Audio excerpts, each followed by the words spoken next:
And we're live. Hello, and welcome to the Lead Kent main event. That's right, it's the student president's debate. So, why don't we go around the candidates and ask them their names and what they're all about? Hello, I'm Chris, and I'm running on the grounds of accessibility, inclusivity, and sustainability. Hiya, I'm Sage, and I'm sort of running on the grounds of transparency, of communication, and as always, diversity. I am Matteo, but you can call me Monty. I'm running on the grounds of expanding and growing the organization. Hi everyone, I'm Zed, and I'm already the current Kent Union president, and I'm rerunning to ensure that some of the work that I've been doing this year continues, and running on the grounds of empowering every single student and representing every single student here at Kent. Hey, I'm Isabella Paretzis, and I'm wanting to look for academic success, more career opportunities, financial support, and a boost for the creative arts to unite both Canterbury and Medway and boost wellbeing. Excellent. So, we might as well move on to our first question then. So, what experience do you think that you have that will give you an edge in student leadership? Let's start again on this side. Yeah, sure. For me, it's obviously leadership, but it's more about coordination and cooperation of the students at Kent. And in that respect, the experience that I've had, I coordinated the Plant-Based Unis campaign. So that's given me real experience of organising grassroots action. Action is something that I really want to sort of instill a culture of action in Kent Uni, and make sort of grassroots change. And that campaign led to a vote of 467 votes in favour. So, I'd like to think that I've got that experience in mobilising students and listening to the student voice. And as well as that, I used to be president of Canterbury Homeless Outreach 2 years ago, way back in the day. So I have the experience of not only working with Kent Union, but leading student societies, and I know sort of the struggles that come with that, and I ran those through COVID. So there's a lot of difficulties that come with that as well. So I have that experience, and it allows me to sort of deal with challenges in a dynamic way, and it shows how I value the student community, I think. So. Oh, thank you for that. Sage, would you like to? Yeah, so I'm a first year, which means I have a little bit of limited experience at the university, but I think that actually aids me in this instance because I can see points where maybe we could change things that you might struggle to see if you've been here for a while. You get sort of stuck in it a little bit. I have prior experience running charity events. I was a prefect at my old school and I ran the Glee Club, so I had to deal with young theatre kids, so I'm very adept at talking and communicating with people and leading people. And really, I'm just excited to make some fresh change and implement some new policies that maybe we haven't seen before. Okay, thank you. For me, it's from a young age I was diagnosed with dyslexia, and I've also had my fair share experience with depression, PTSD, and anxiety. And at the same time, I've also founded 5 companies, which have offices in 3 countries at the moment. So I think the experience with running a company while in school, and then also overcoming those personal experiences, gives me some depth of empathy and that I can relate with the individual person, while also being able to run organizations and people management, dealing with failure, problem solving, critical thinking, decision making, all those things combined together. So I think that has groomed me to be a good leader. Yeah, thank you. So I think what gives me an edge is that I'm already currently in the role, proving that I have strong leadership and proving that I can provide results for students at Kent with the things that I've done.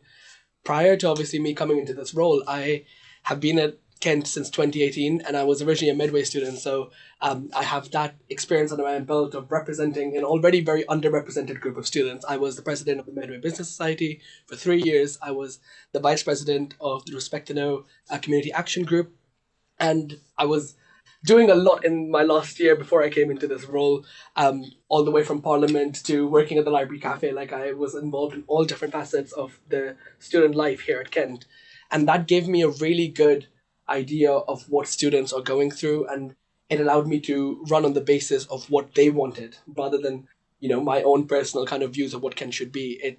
I think student voice is really important, and I've proven to date in my role now that student voice is integral to what Kent Union does and how we represent students.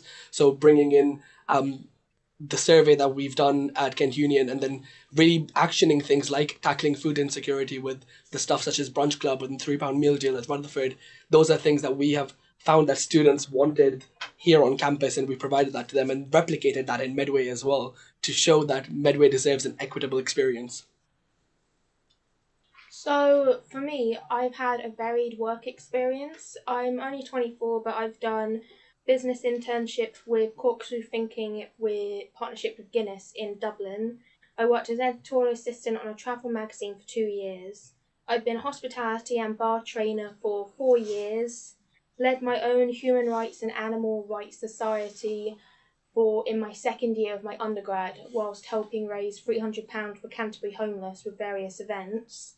Been a social media manager on and off for various businesses, from hotels to smaller businesses, and currently I'm a marketing manager for the Sunrose Arts Festival as well. And as well as my work experience, my education experience has been very different. I did 7 years of homeschooling, I did flipped learning for 3 years, traditional schooling for 1 year, and I've had an undergraduate experience at one university, postgrad at this one, whilst also tutoring children from the ages of 7 to 19. Wow, so we've got a wealth of experience there amongst all these candidates. That's excellent. So, might as well move on to question 2. What direction do you intend to take Kent Union in? Let's start from the other side this time. So, for me, my main points, as I said before, it's the creative arts, the academic success, career opportunities, and financial support. Starting with creative arts, one of the things I really want to do is I want to shine a light on people's hidden talents. I want Kent Union to start advertising what societies are actually putting on. For example, there are T24, for example. I'm not part of them, so I can say this. They put on multiple productions every semester. They spend 4 days a week rehearsing. They write their own productions. They direct them. No student knows what's going on because they're not advertised. They only advertise in their own society because they're limited with their resources.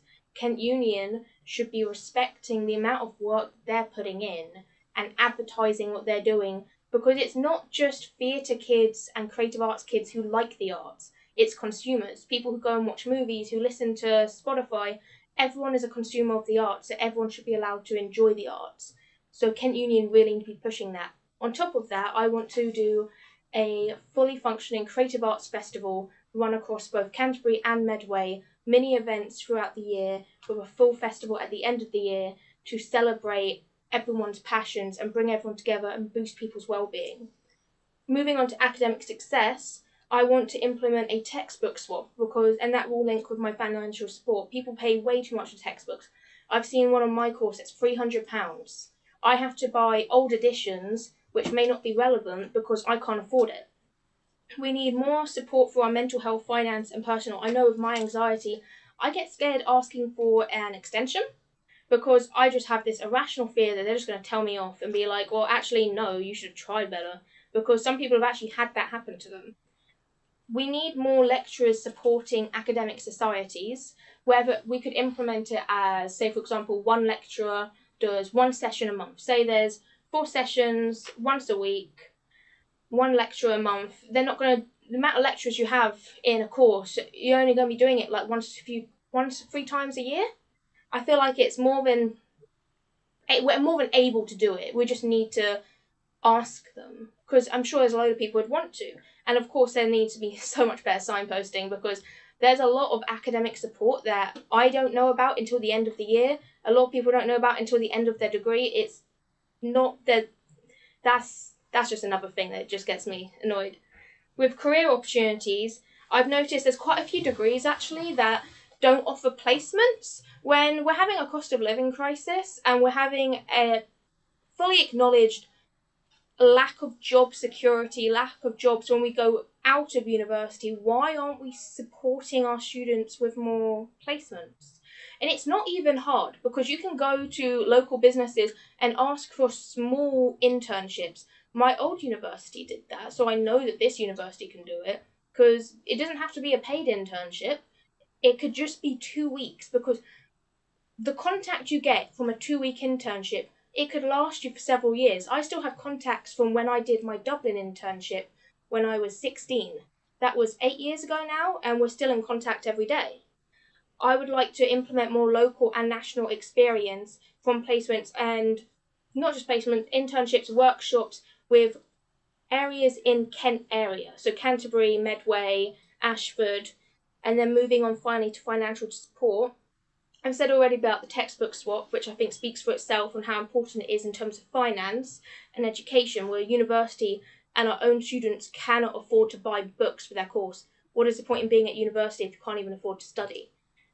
Clothing swap, it's not as important, but a lot of people like their fashion. You may have bought something wrong size, you couldn't be bothered to go send it back, so why not give it to someone else and swap it for something they like or you like? Big haul, have a bunch of clothes, because I know we have the vintage kilo sale, but not everyone wants to wear vintage, and not everyone can still afford to go to a kilo sale. So you swap some clothes and you're good. And freshers, they're still struggling when they come here. They're 18, their parents, a lot of people, their parents don't teach them anything. I didn't even learn how to cook until I went to uni because I wasn't allowed near an oven. I think we need to have more education before the education starts, specifically financial education. Add another week onto Welcome Week, or add at least 2 lectures to the Welcome Week, which are, I don't know if they should be mandatory or if they should just be open to go to, but on how to budget, jobs to go for, your workers' rights, all these different things. You could have lecturers, you could have PhD students giving talks. It'll be work experience for the PhD students, and the freshers will get something out of it. Better signposting, again, financial support. I've only recently applied for an academic learning fund, which I didn't even know was available until now, when I needed it back in August. Lower sport membership costs. Whilst I'm not a sporty person, I acknowledge a lot of people are. A lot of people, it's what gets them up in the morning. But having to pay like over £100 a year and then pay for a society, international students, they can't afford that. If you've come from a family where you're the first person at university, you can't afford that. It's a privilege. And university is not privilege. University is about learning. And I think a lot of the issues this uni has is it's taking away people's opportunities, and it's paying lip service. It's saying, I will help you, but actually, because I'm not giving you the signposting, because I'm making everything expensive, you're not actually getting anything out of this experience. I'm getting your 9K, but what are you getting? That's what I want to change. Fantastic, thank you. Go on, say next. So I think we have to firstly highlight that this role is about union development. It is about leading a team to make the changes that are necessary here at Kent, right? So you can't always do everything within this role, but you have a team that have their own remits that kind of support that development. Now, I know that there are a lot of things wrong with this university. That is why I ran in the first place. And that's why I think I'm sat here today as well, is that I ran on the basis that I wanted to leave Kent in a better place than when I found it back in 2018. And because I saw the inequalities that people were facing here, I saw the inequality in experience just being a Medway student originally, and then coming here and seeing what Canterbury students get in comparison. It is vastly different. The first thing that I want to focus on, and I'm a massive advocate for, is EDI. Now, equity, diversity, and inclusion mean a lot to me because we talk a lot about it nowadays, but we don't ever actually think, what does that mean? Kent's student body has diversified so much in just the past 5 years. We have people from all different socioeconomic backgrounds, from races, different cultures, different sexualities, and they have barriers in place that prevent them from having the best possible experience they can here, right? So what I've done this year as well, and want to continue on, is really focus in on that EDI strategy at Kent Union that shows what the union is about, but then also sets an example for what the university should be about. We want to be able to provide equitable experiences and equitable opportunities to all students and remove the barriers from the students that face it the most. Like we're doing with our Black Student Voices project, really understanding the intersection experiences of Black students here, really honing in and also ensuring that we're not. I think I want to highlight is we can't diversify our way into inclusion, right? You can have all this diversity, but if you don't have the support in place to be able to make sure that they thrive, what is the point? So looking at ways how we can include people in everything that we do, and give them the support needed to be able to find their communities here at Kent, to be able to foster the spaces for them to grow and to learn and to develop into people, and then leave Kent with all the skills necessary. That comes into the point of employability. And that's massive. In this day and age, in this cost of living crisis that we are in, employability means everything, students. That's why you've come to uni. You've come to be given that employable start to your career, right? We want to be able to work on that, and not just through things like placements and internships, but through providing you the support from being part of a committee or being part of our democratic processes like in Kent Union Parliament or being a student rep. These things have so many transferable skills. It's how you word it and how we can help you shape those and word those in your CVs that will get you the jobs later on in the future. Everyone out of university will have a degree. What sets you apart? And that is how the union comes into play. It's by providing you that student experience and different engagement opportunities, really setting you up for the future. We've seen with the surveys that we've done that students who are more engaged in Kent Union's processes, like being part of societies or sports groups or student media, or being part of the student rep system or Kent Union Parliament networks, things like that, they have a perception where they know that they are a lot more employable compared to people who aren't, right? And that's proven with the facts, and that's what we want to be able to foster more of, right? Giving them those opportunities. I completely get the point of costs as well, getting involved with these groups, getting involved with sports. It's expensive. This is why we have an access to activities fund for the people who are the most underprivileged and don't have access to it. That's what these funds are there for, and that is definitely on to something that I want to do is advertise it more, make sure people know how to access it, know that it's there. All these hardship funds that are there, make it a simpler, easier process to apply for, because no one should be asked 3-month bank statements just so they can access a little bit amount of money to be able to support themselves through their university career. These forms need to be simplified, these processes need to be simplified, so people have easy access to the financial aid available here at university. Just moving on from that as well, I think I really want to focus on transparency. I think some of the issues that I faced as a student was I didn't even know the union existed and what they did for me, right? As a midway student, we were so disconnected that I didn't know Kent Union existed till my third year. And which was really shocking to me, which is why I kind of went into it and really got myself involved, because I wanted to make the changes from the inside, right? I wanted to be as transparent as possible, and I feel like I've achieved that this year in my role and really shown people that you can have sabbatical officers and you can have people in the union that are being transparent. We want to be showing the work that we do in every single area and be there to highlight the amazing student groups that we have, highlight the amazing students and the volunteers that we have as well, and to ensure that they have the spotlight and that they are recognized for the work that they do. Fantastic. Thank you very much. Please go ahead. So the direction that I would like to lead is many of us come to uni and we don't really know ourselves. We're still discovering ourselves, and some of us might actually feel, kind of hopeless when coming, because, we might be doing a degree we don't want to do because we just chose it because we had to choose a degree. We're being told, go to school, get a degree, get a job. That's why you go to university, get a job. But I think the direction I'd like us to head in is reminding people why universities are there. It's reminding people that you go to university to discover the deepest meaning to yourself. That's why you go there, is to, to give back that hope that, I don't know myself now as I'm entering uni. I might have chose the wrong course. I might have chosen this course with my parents. But you know what? At least when I come out of this period, I might know myself a little bit more. I have a 4-year period carved specifically in society that I can try many things. We have different societies, different activities. I can try all these things to discover myself. And it's I think it's important that message is sent out, because there's so many distractions. There's most people go to uni now because they just want to party, maybe drink too much, forget about the problems and everything. and and that's simply because they are not told why they're here. They're not told that core message. So that's where I'd want us in terms of the messaging to go, and then in terms of solving, the problems that we're all gonna mention here. Most of the, I've been, reading a lot, and like I see that the solutions to the problems that we suggest have been tried and tested elsewhere, but they're still having these significant problems.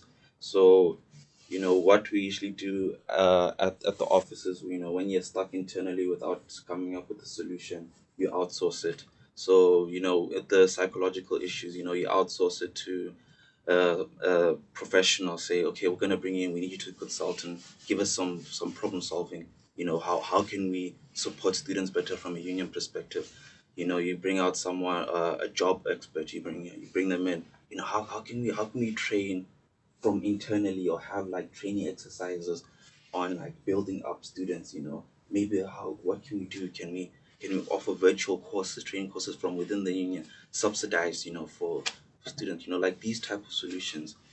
So we outsource it to the experts and try something different from other unions that there are around the UK, other student unions around the UK. Try something different, that let's take that risk. Maybe we might even end up leading the way in some new, innovative solution that we're the first ones to try. Because we can't keep doing the same thing over and over again, and preaching the same thing over and over again that other people have preached and other student unions have tried, and it's clearly not working. It's not making the progress that we need it to make. Because if one person is left behind, that's too many people. So I'd like us to head in that direction of, I don't think we're capable. We're also students. We have to accept that we're students. We don't know everything. Let's outsource it to the professionals. There are many volunteers who would love to give back. Let's bring them in. Let's work with them. Let's make the difference. So I think that will solve a lot of the issues that we're having here. So I think that's the direction that I would like us to work into. To go in. So yeah, I think that will solve a lot of our problems. Well, thank you very much for that. Yeah, so the main direction that I want to be taking the union in is specifically, again, about the transparency of communication. One of the things I'm looking at is we currently have a Kent Union app, if you didn't know, about redesigning that. We get a lot of newsletters as students, and the emails are full of important information, but most people, if they even read the subject, will probably move it to a different folder, put it in the junk, delete it, and never read about what's actually going on at the union. The amount of people I've spoken to who do not understand that the Canvas Brunch Club is something that the Kent Union are doing and that they can access is phenomenal. So making sure that we have an app as a distinct and indirect way, I guess, of making sure people can access that communication of all kinds, it makes it easy if people are looking for things specifically about the cost of living crisis or specifically about sports societies to go where they can look, and it doesn't fill up their inbox with these emails that they don't care about. I mean, I don't particularly care about sports, I will admit. So that doesn't have any value to me, that information. But for the people that it does, it's important that they have access to it, to be able to have that kind of algorithm that directs that kind of thing. That's my main thing, is looking at that app, but I also specifically want to look at, obviously, the cost of living crisis and the strikes. As a first year, I'm coming out just of COVID. I've been in my first year. I'm currently in the middle of it, and I understand how difficult it can be. Post-COVID, you've got the strikes, you've got the cost of living crisis. To be a student that's thrown into this and have no idea about, as you were saying, things like budgeting, you don't understand these things. So again, as part of that app, that accessibility of information and making it sure it is accessible to everybody, because a lot of the information that we do share about things like the cost of living crisis is kind of difficult for the average person to understand, especially if you think about, disabled people or neurodivergent people. The language is not direct and clear because there's a lot of misinformation and there's a lot of confusion about what that kind of thing is, what is actually going on. And so I want to make it easy for people to be able to access things like the times things are open and get the information that they want and need, and really know what Kent Union are about. Brilliant, thank you. Chris? Yeah, sort of partially building on what Zed said about people not necessarily knowing what Kent Union does. But taking that sort of to the present day, I went out on Tuesday and spent a day chatting to people to find out what do students want to see from Kent Union. After all, our roles are led by what the students need and what the students want. And I went out, and most of the people I spoke to said they didn't know what Kent Union did. And that obviously needs to change. And, you know, one of the ways I want to do this is through the democratic processes in place. You know, the Change It platform, which I know a couple of us here have had experiences, you know, using that, sort of facilitating that. And I think it's such an amazing platform for sort of promoting the student voice. You know, a direct democracy, students can have their say in what Kent Union does. But there's not a lot of information about it, and there's not a lot of know-how. And I think an empowerment of students, you know, providing resources, maybe even providing sort of, say, classes to show, you know, how can you create change? How can you be your own actors to create change, you know, through Kent Union? And I think that will be so fundamental in empowering people to, you know, rather than, you know, facilitating people's voices is amazing, but empowering people to you know, amplify their own voices is even better, because they have that skill for the rest of their life. So, you know, obviously my campaign is accessibility, inclusivity, and sustainability. So looking at the inclusivity aspect of that, you know, speaking to sort of societies, especially societies that represent demographics such as the BAME network, or, you know, Black Student Voices, as you said, Zed, and the LGBTQ plus society, you know, would really provide, you know, strengthening these bonds would provide a better understanding of people's needs. And the more understanding we have, the more that this can dispel discrimination, because once we understand each other, you know, the more understanding we have, the better university it will build. You know, for example, LGBTQ plus students are those who feel most unable to attend extracurricular or sports activities, because they feel there is a lack of understanding, or, you know, a fear of discrimination. You know, I'm non-binary, I'm trans myself, so I can understand. You know, I've had these experiences, and listening to the voices of students, we can understand similar experiences. And as I said, the more we understand, the more we can help to facilitate change and create action. And yeah, as I've said previously, again, like action, I want to instill a culture of action at university. You know, talking, deliberating, it's important to hear people's voices, but to take action on those voices, to create change, that is what is fundamental to building a better university and a better Kent Union for everyone. Some very bold visions out there. We love to see it. Okay. So on to the next question. Everyone's going to take a sip of water while I ask this. So, what do you think about the cost of living crisis, and how is it currently affecting the UKC community as a whole? Let's start from this end again. Okie dokie. Throw you right in there. Yeah, no worries. So, quite frankly, incredibly mentally, physically detrimental to everybody. There's no other way to put it. We've all had these experiences. And yeah, I think it really impacts people's ability to flourish at university, because if you can't afford food, if you're worrying about your well-being, well, you know, you're really going to struggle to find, you know, the mental space to do work, you know, because you're thinking about survival. And I think initiatives such as the Rutherford £3 meal initiative, groundbreaking, amazing. I think really incredible at providing students with the nutrition they need. But it's not enough, quite frankly. One meal, you know, one place, limited options, one halal, kosher, vegan, vegetarian option. That's not wholly nutritious to anybody if you're having that one meal a day. So I think, you know, as much as it's an amazing initiative, we need to do more. We need to, you know, build on this culture of action that I've been talking about, to show the university, you know, how much these initiatives mean to people, how much they've helped people, you know, the fundamental change that's creating. So, you know, by building on this, we can spread this initiative across campus. And additionally to that, the campus pantry, which a lot of people don't know exists. So building on these initiatives, you know, will really provide students with the fundamental, you know, basic human needs they require to function. And then from that, we can then build on how they can flourish, truly flourish at university. And yeah, I think again, building on amplifying and empowering people, we need to hear more from societies about how they've struggled, because societies represent communities at university, the interests, the needs, the demographics, each with different experiences of the cost of living crisis. So by listening to their voices directly, it will really help the union and the students and everybody to meet their needs, to amplify their voices, and in response to that, meet their needs regarding the cost of living crisis. Excellent, thank you very much. Yeah, I mean, I fully agree with that.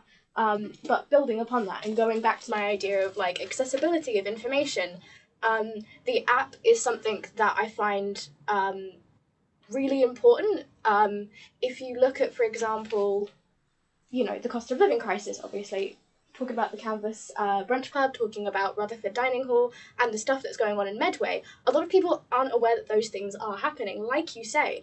And it's so, so fundamentally important that those people have access to know when those things are on, what time they are, that they are free and there to be able to access by anybody, that you don't have to, I had somebody ask if you needed to prove that you didn't have money to be able to access those things, and you don't. They don't ask for a check of any kind, to make sure people have access to that information. And that'll help things. I looked at how our students coping with the cost of living crisis, and quite a fascinating and also quite, horrifying, I think, statistic was that in a financial emergency, 8% of students last year said that they would turn to sex work. And they reportedly said that they did it, to be able to feed themselves. And I want to be clear, I'm not demonizing sex work. But if you're doing it in a place in order to be able to feed yourself, if it's doing things, they reportedly said it made them feel disgusting to do it. Nobody should ever have to feel like they have to sell their body on the internet or break their own boundaries to be able to eat food. So making sure, building upon those initiatives, like you say, but making sure people have the access to those initiatives, to know that they're going on, to know that that's available for them, is going to be so important in improving people's mental health. Yeah. Brilliant, thank you very much. Okay. Yeah, the cost of living crisis is quite, it's devastating the economy, it's devastating everyone. But I think it's especially hard on university students because, we have to be realistic. Most of us leaving our parents' house for the first time. We're entering adulthood.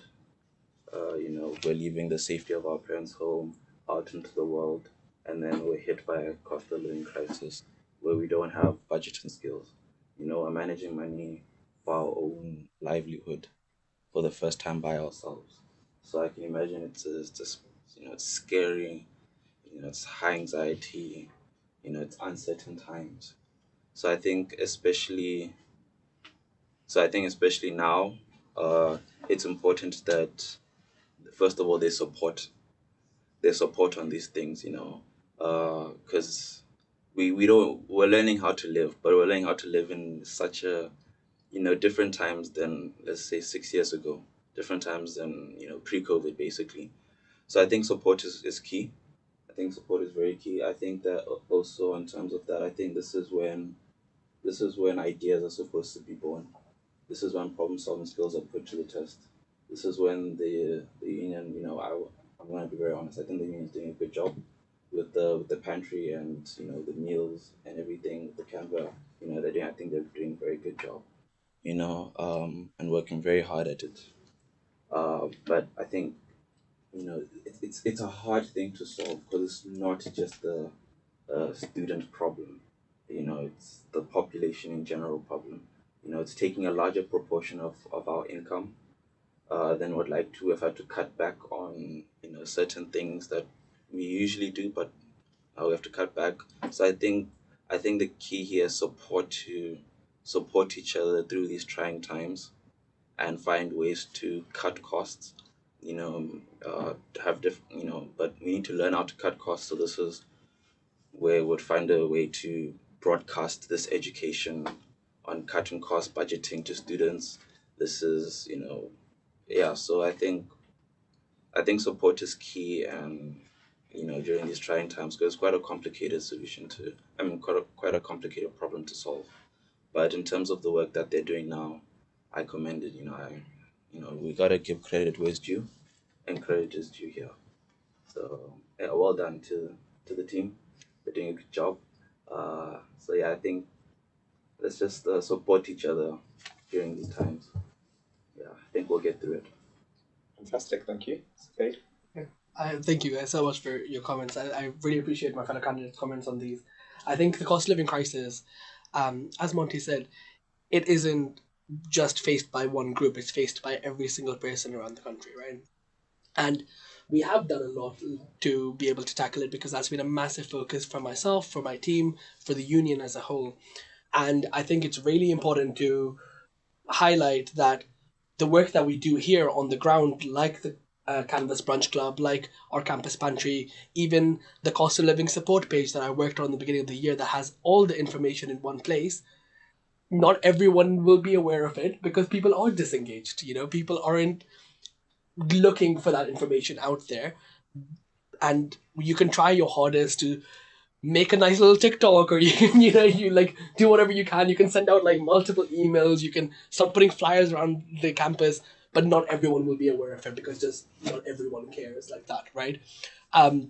When people who do need it, they know that they can find that information when they come to our web pages, when they come to our Instagram, when they come to the university's website. All of these things are there, just available to access for people when they do need it.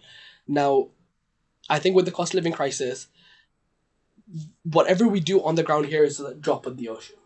The overall issue is something that can only be targeted by the government. By government action is the only way we can actually solve this cost of living crisis, right?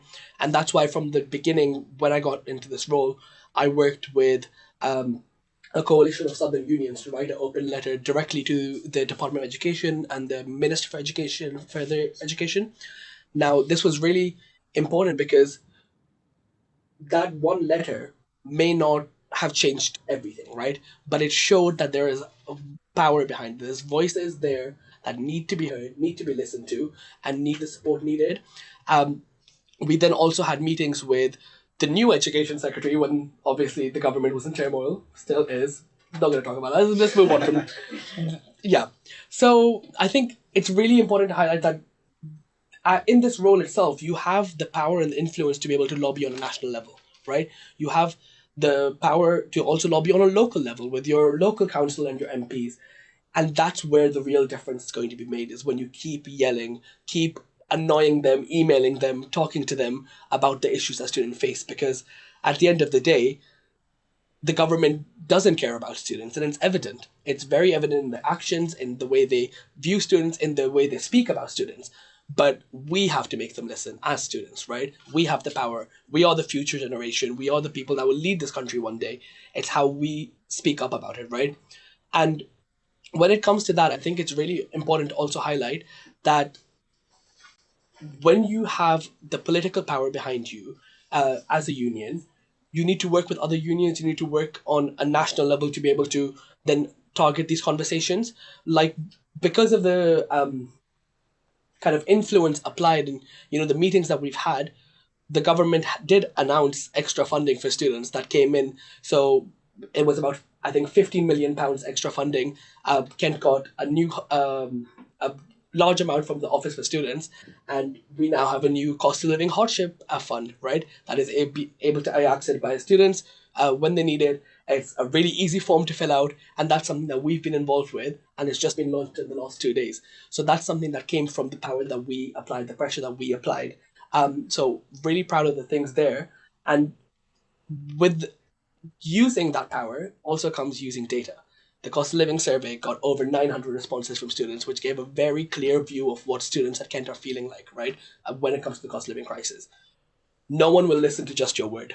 People listen to data, right? People listen to the numbers behind it. So when you collect this, the way you present it is really important, and the way you use that data to then back up your points is the only way these people in high positions in the university, in the council, in the government will listen.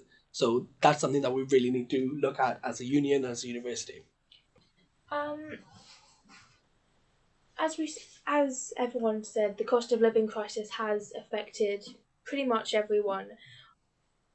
In my undergrad, before this was even as bad as it is now, I was still working a part-time job.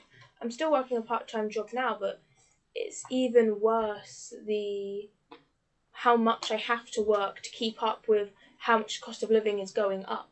And when you're working so much, you're just getting so tired. You're exhausted all of the time. Like, I have to work the day before all of my lectures because I can't work on the day of them, which means I'm exhausted for my 9 a.m., which means I can't focus. In my undergrad, I was falling asleep in my classes, and this one, my eyes are still fluttering. And you find yourself not even remembering to eat, which means you're hungry, you're feeling sick, you don't know why. And it's because you're working all these hours and you're feeling sick and you don't know why, because you're not eating, you're not sleeping. It's not that you don't want to, it's because you can't. You're always having to work the extra mile on assessments. You can't join a society during a cost of living, not just because of the cost, but because if you're having to pay your rent, like mine is 1,100, if you're having to pay your rent, your bills, your food, you get your textbooks, everything you need to do the basic bar on the floor for university, you're not going to have the time, energy, or the cost to get involved with things such as sport, drama, student media such as this, which I think in a few years, if we don't see more coming back from the union, from the university, from the government, we're going to see a lot more failing societies, failing student media, where people aren't going to be able to jump into these. They're not going to get the work experience. They're not going to flourish as a person, find out who they are because of this cost of living, which is why I said before, we can't afford to be spending £300 on one textbook that we will use for 3 months. We need to implement things such as textbook swaps. You can't afford for students to be going to Zara's, sometimes even Primark. You can't afford to go to Primark because, hey, that might be your meal that day. So that's why we need to have clothing swaps. We need to have textbook swaps. We need to have, as you said, the app. It'd be great if we could have some budget recipes on there because some people don't know how to cook. Some people don't know, okay, if I am cooking, what's cheap, what's not, what supermarket should I go to? We have all these compare the supermarkets outside of uni. It's like you were saying earlier, you need to outsource. We can't just think, okay, I'm a university, I'm going to look at it from a university perspective. We're in Canterbury. We should be telling students, this job pays minimum wage, avoid it. Go to that job, it pays living wage. This supermarket costs this much for sweet corn, this one costs £2 more. You need to help the students because we are way too tired to be looking on websites of Kent University and Kent Union. There is so much on there. I have no idea what's on those websites because I don't have time to look at those. I got 600 emails between September and December. I don't have time to read those. I have now in the thousands. I have no time to read my emails from the university, no time to look for my own signposting because university isn't signposting, to go on the union website, university website, find random flyers in buildings. Like, they need to be doing more. University used to have the student radio playing at the co-op. I don't hear it anymore. You could be having information about what the student union is doing in the co-op every single day from CSR, but they're not doing it. Why are they letting down the students? This university keeps saying they're doing something, but so far I've seen nothing. So for the cost of living, they need to be aware that people are working harder, so we need to be supporting them with their work. They can't just assume that no student has a part-time job. Most students have a part-time job now and it's ruining their education. Brilliant. Thank you very much, and thank you everyone for answering that question. Let's move on to the next one. So, what is your stance on Kent Union's current referendum on whether to remain or leave in the National Union of Students, or NUS, UK? Let's start from the middle with Monty this time. Mix up a bit. Keep you on your toes, right? Sure. Okay. I think my stance at this current moment in time is that, due to, the economic situation that we're in, due to the cost of living crisis that we're in, due to most organizations, union, university, being budget constrained, And so I think, and I'm not sure if you guys know, but we do pay a certain percentage of the grant that we get from the university to go towards the NUS, and I think it's about £26,000 a year. And so, looking at where we are right now in the current times, and projecting future, projecting going forward where we're going to be, I think it's not necessarily wise to be taking out 26K a year to be going towards NUS. And when you look at it, what's the return on value? NUS focuses on a national level. It's not like they've broken it, they've differentiated down to become like region, and then city. No, they chose to just keep it at a national level. So that is a disadvantage for us because they don't focus on southeast, Kent, Canterbury type situational levels. So they wouldn't register that. And at the same time, the training that's received from NUS comes from the charity part, and that we don't need to be paying 26K for that. There's no return on value at all there. They were just getting market. So so my stance is that I'm for withdrawing from it because 26K is a lot. Can go to a lot of things, many things, especially right now. I'm sure the union could use an extra 26K a year. So that is my stance. I don't think we're getting a return on value from such an investment. I don't think it's worth it. I think we can still benefit from the training. And then when you bring training inwards, because there are some officers here in the union who have been here a very long time. So when you bring training inwards, they can start offering training and bring it internally and offer new staff who comes in. So I don't think why we keep needing to spend money on getting outside people to keep training the same things over and over. Cool. Thank you. I'm just going to move on because we want to get to all the questions, and No we want to get to some audience questions as well. So I'll give everyone the same time on this one. Zaid, do you want to go next? Yeah. So I actually led the campaign to leave the NUS last referendum. So my stance hasn't changed. I do still think we should leave the NUS. As a person who is very politically inclined, and I really have got involved with student politics, I think the NUS has done a great job, from the beginning of its conception, in fighting for students' rights, in fighting for things that are really important now, right? But currently, in the past few years, NUS's influence has dropped massively. It's not involved in the important government conversations that it used to be, that gave them the influence to actually make an impact. They're not in those Department of Education meetings. They're not actually giving us what we pay them for. And as Monty said, like NUS UK and NUS Charity are separate things. NUS Charity provide the union development side of things, the training, the important kind of staff support, election support, things like that, right? That's only £3,000 a year. NUS UK is the representation arm. We pay £26,000 a year for it. It's a percentage of the block grant. And that 26,000 is not, it's just us. And then all the other unions that are part of it also give it money, right? We don't see where that money goes. We don't understand where that money is being spent to be able to actually represent students here. We haven't had a single NUS officer actually come down and visit Kent in the past 7-8 years now. The last time we actually had an officer come down for the last referendum because we were planning on leaving, right? So they came down to fight their side of things. That shows that they do have the ability to come down. They just choose not to. They choose not to represent the South as a whole. And as I mentioned before, we, as the Southern Unions, like kind of coalition, understand each other's issues because we regionally issues do vary, right? The cost of living crisis varies regionally in all of these different areas that we fight for. When it comes to student rights, very different, right? Now, in the South, the Southern Unions coalition, completely free. We don't pay them any money.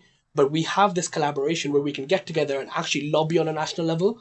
The education secretary currently actually sits as the MP for, I think it's Chichester, one of those areas, and they're in the Southern Union. So that's how we were able to actually get a direct meeting with the Secretary for Education. because they're part of our coalition, right? But even if they weren't, because we have that influence, we'd be able to actually do that. So I think it's really important to recognize that the NUS isn't giving us what we pay them for, and we shouldn't pay them that membership fee anymore, and we should leave. I'm going to keep it simple as well. Thank you very much. We'll go with Sage next. Yeah. So I want to highlight something. I'm going to try and keep this brief because I'm aware of time. I want to highlight something that I've not seen anyone mention yet. There was an independent study, independent analysis done, I think a couple months ago now, on the NUS, highlighting the anti-Semitism within the organisation. I've been sort of quiet about it on social media because I wanted to give myself the time to read the report in full. But basically, I feel like, why are we, as a union that promotes diversity, willing to give 26k a year to an organisation that does not care about diversity in such an appalling manner? I recommend, the BBC did an article on it that's quite short if you want to understand a little bit more of the details of that. But really, I mean, how it seems disingenuous to champion diversity in this way if we're then gonna, go and give money to an organisation that really don't champion it. Can I, please? Well, we're just going to move on to Chris, if that's all right. Yeah, totally.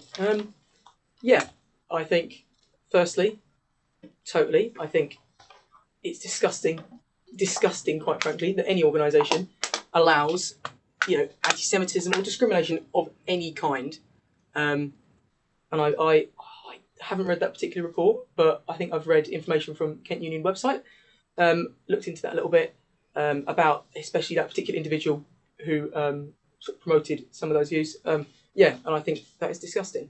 And I also think, building on what Zed has said and a couple others, throughout this meeting, has said about, the importance of being a president and that ability to, create national change and lobby organisations. And, of course, we do put money into it. But I do also think that it is, a national organisation. If we're talking about making change, if we're talking about lobbying the government, a lot of these things we've talked about have been sort of national level things, governmental level things. And, in order to lobby a government, you need a national organisation.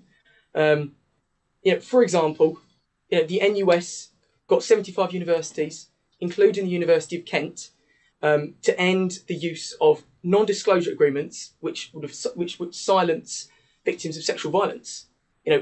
We can all agree that these kind of agreements are wrong. People should be free to speak up about sexual violence, to stop these issues. And I think trading that, the potential for these victories, these national victories that help to empower students, trading those off on the notion of potential short-term financial benefits, I don't think that's something we should be considering. I think we should be considering, serious discussions regarding issues of, delivery of these services and of anti-Semitism, and making that, known. But at the same, and I think that is important regardless of whatever is decided. I just think we should be thinking very carefully about giving up an organisation that gives, the potential of national cohesion and national change. Thank you very much, Chris. Isabella, would you like to go? I completely agree with Chris on that one. The NUS, during COVID especially, they helped put back over $1 billion back into students' pockets. And to leave an organisation that is still doing good, just because they're not doing as good as they were before, doesn't mean that they're not still doing good now. To leave an organisation based on the actions of a few people who should be investigated and fired and not bring down a whole company just because of that one individual makes absolutely no sense. 26,000 is a drop in the ocean for Kent University, Kent Union. The Vice-Chancellor of Kent University earns over 277,000 a year. The fact that we're even talking about this is ridiculous. In my opinion, that the things that this union can do, we need to learn to fix things, stay with things. If we were going to leave something every time it got hard, then nothing would ever get fixed. Thank you very much for that. Zaid, okay, I'll let you dip in really quickly, please. Really quickly. Just a few lines, please. Yeah, okay. So, firstly, I don't want to say about the NDA's agreement. It wasn't NUS at Kent. It was the last previous president and the president of Empowering Women in Law Society that got the vice chancellor to agree to that. So it was students here that got that done. Thank you for correcting me on that one. No problem. I have actually read this report on anti-Semitism, and from that we were able to actually work with the Union of Jewish Students and the Jewish Society to be able to actually find out how we can support them here at Kent and really work on improving their experience. I think with the NUS, they do a lot of work, but the work hasn't shown anything in the past few years. That money from COVID wasn't all of them. It was because people were going through a hard time in COVID and the government was giving out money to every organization. Thank you very much, Zaid. And we're now going to take a 5-minute break to let